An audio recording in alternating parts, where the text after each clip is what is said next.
you want me looking at you or that? Right now I'm just staring at your face. There you go. So, JC, it would be true to say, in fact, it would be accurate and true to say, that this is a story about a talented author, a very talented author, that couldn't break through, but through podcasting and through communal marketing, I mean truly through community dialogue and partnership and working with your listeners ultimately, and just kind of being emboldened by them, you ended up getting not one, but 2 book deals.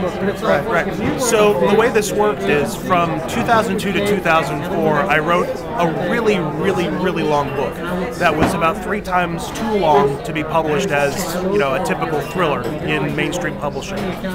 So I didn't want to shelve the thing. I didn't want to put it into a drawer, so I released it as a podcast and chopped up the manuscript into thirds, book 1, book 2, and book 3 of Seventh Son. Based on the success of Seventh Son, and you're absolutely right, more specifically based on the evangelism of my listeners, spreading the word, increasing the audience size, sending in user-generated content, that attracted the attention of St. Martin's Press, and they approached me to write a for-hire novel that they had a property developed for. I said absolutely. I wrote that, and based on my work on that novel, they decided to publish in 2009 the first novel in the trilogy of the podcast series that I released. So, I mean, yeah, some of it's me sitting in front of a microphone and recording the book, but mostly it's the marketing that I did and how my fans just went nuts in promoting it for me and helping. And did you just literally record reading the text, or did you add like director's commentary, take questions? Was it conversational, or was it literally just an audiobook? At first it was literally just an audiobook, but I learned very quickly that conversation was key to this, in that I would begin each episode, so the heart of the episode was a chapter of the novel. Chapter 17, and I would read it, I would do a straight reading. But before that and after that content, there would be intro chatter from me telling my listeners how great they were and the growth of the podcast. At the end of the episode, after the chapter, I would thank them again, tell my listeners about the content that they were creating, referring to the website so they could see the artwork and the music and the photographs that listeners like them were sending me. And then playing promos for other podcasts, because I'm a real big fan of reciprocity when it comes to that. So let me ask you a question. You may or may not want to answer it, but okay, sure. How many listeners do you have? I have the first episode in the Seventh Son trilogy has nearly 40,000 listeners. Mother.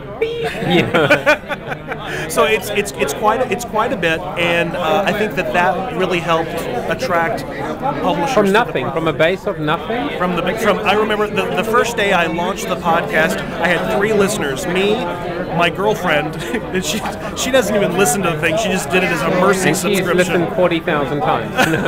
Yeah, and then some other guy somewhere, probably in Kansas. Probably Jay Berkowitz. More than likely, great guy. And what would you? I mean, if you had to look back, what was the tipping point? What is the magic marketing ingredient? What was the moment that things just took off? There came a day, and I remember it very clearly, when I basically looked at the computer screen and I was typing something up for the podcast, and I realized this book isn't mine anymore. I don't own this anymore. I have the copyright, but this is an experience that's being shared by people, and it has a life of its own. And that's when I realized that the community and what the community could help me do, which would be to promote the book and spread the word about the book and celebrate the book. That's when there was a tipping point. So that was around this time last year that kind of light bulb clicked over my head, and I haven't looked back since. Amazing. Well, listen, I'm in awe. I'm a fan. Thanks a lot. I think it's an amazing testament to the power of podcasting and the power of community, but more importantly, don't even relegate it to second or third. First is the power of your content, and the integrity and the quality of it. So I wish you nothing but incredible success. Many thanks. And certainly I'll do my best to promote you as well. Much obliged, man. Thank you.